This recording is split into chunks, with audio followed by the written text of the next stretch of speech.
Hello, my name is Jameson Chase Young. This is Coins in History. I'm here at Fort Sumner, New Mexico, visiting a guy's grave named Henry McCartney. You might know him also as William H. Bonney, or better known, Billy the Kid. Obviously, Billy the Kid, he's really one of the most famous outlaws in the Wild West history. His grave here, you can see it has it has a cage around it because it's been stolen several times. There's plaques all over this place talking about how it's been stolen.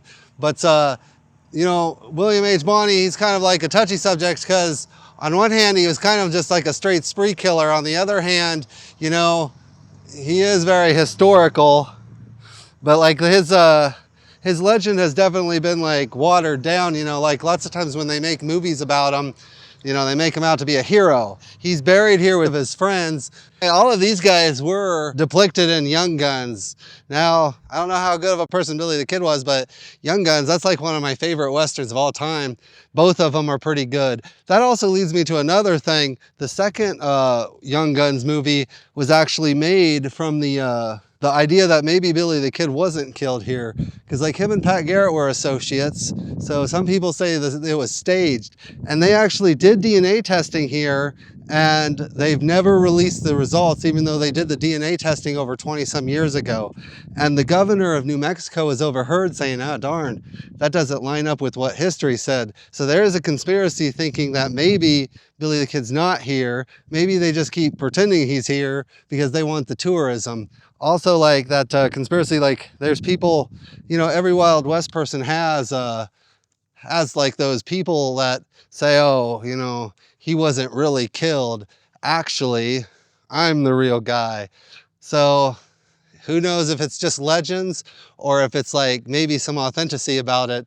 But yeah, there is some debate that maybe Billy the Kid wasn't here. There's also some debate that maybe he wasn't, they didn't dig up the right body because his tombstone's been stolen for several times. And also on top of that, so there's some question on whether his real grave is this right here or not. So who knows? But it's very interesting walking around here. Like when you're walking around here, you'll see people who are people/characters that were in the Young Guns film. Like there's that one guy, he was like a slick gunfighter, and Billy the Kid took out a round or two out of his pistol. And then when they got into a fight, the hammer slammed on an empty chamber and it didn't kill Billy the Kid, and Billy the Kid was able to kill him. Also, when you're walking around here, you'll see other people. You'll see Pat Garrett's first wife was buried here. Don't even know how she had time to get married, but because she was only 19 when she died. But back then people got married a lot sooner.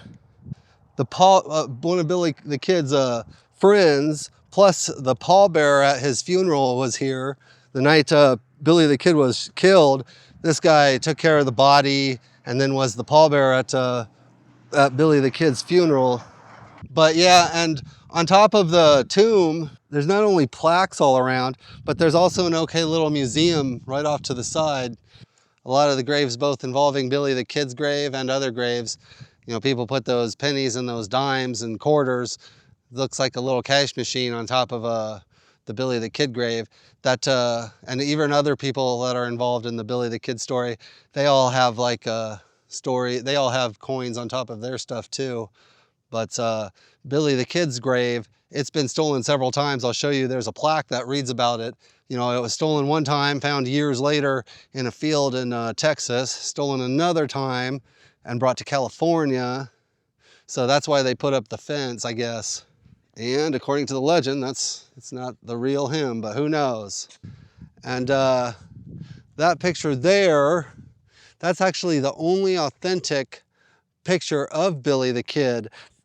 And then one thing that lots of people do miss, Billy the Kid was shot not that far away from his graveyard site.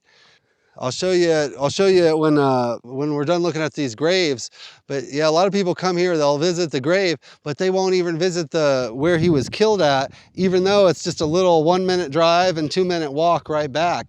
Billy the Kid was shot and killed not too far away, because back in the day, there was a lot more houses and buildings over here. Like the whole Fort Sumner was back right behind the cemetery.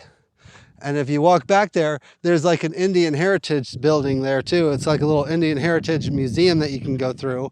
But also if you keep walking past the Indian Heritage Museum, you'll come to like some buildings. On the other side of them is where Fort Sumner was. You can see the ruins of Fort Sumner. Like there's just like kind of like the foundation area of it, and then you go past Fort Sumner, and there used to be an old like boarding house there, and there's some plaques there, and then it shows a picture of how the old house used to look where Billy the Kid was staying, and behind that there's a concrete slab and a plaque saying this is where Billy the Kid died. And then right beside the plaque is a little statue, a middle statue of Billy the Kid.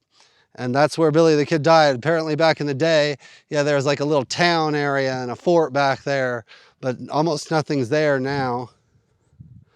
The 1881 Morgan silver dollars. You know, everybody loves the Morgan silver dollars. I think they're most people's favorites. Maybe not most, but they're definitely my favorite. And the 1881, you know, it's no exception. And, you know, these are great coins. They were designed by a guy named George T. Morgan. The years they minted them were 1878 to 1904. They also minted them again in 1921.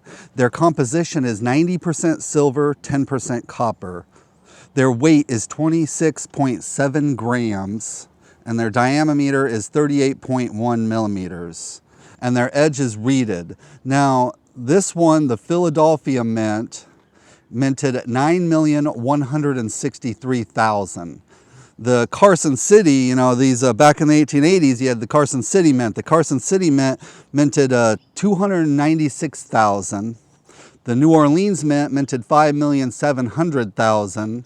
And the San Francisco Mint minted 12,760,000. So all in all together, you know, these 1881 was a very special year. And obviously, you know, Billy the Kid getting killed, that's right up there with, you know, the shootout at the OK Corral and other events that happened in 1881. You don't get more special than 1881 when it comes to Wild West history. It's pretty much at the top of the list, you know. And these Morgan silver dollars, my 1881s, are really special.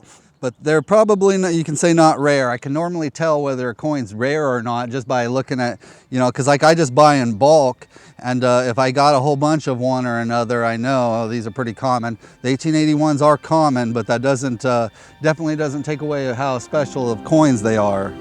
But it was these coins, it was these Morgan silver dollars, you know, who knows, maybe Billy the Kid was having some of these in his pocket, you never know.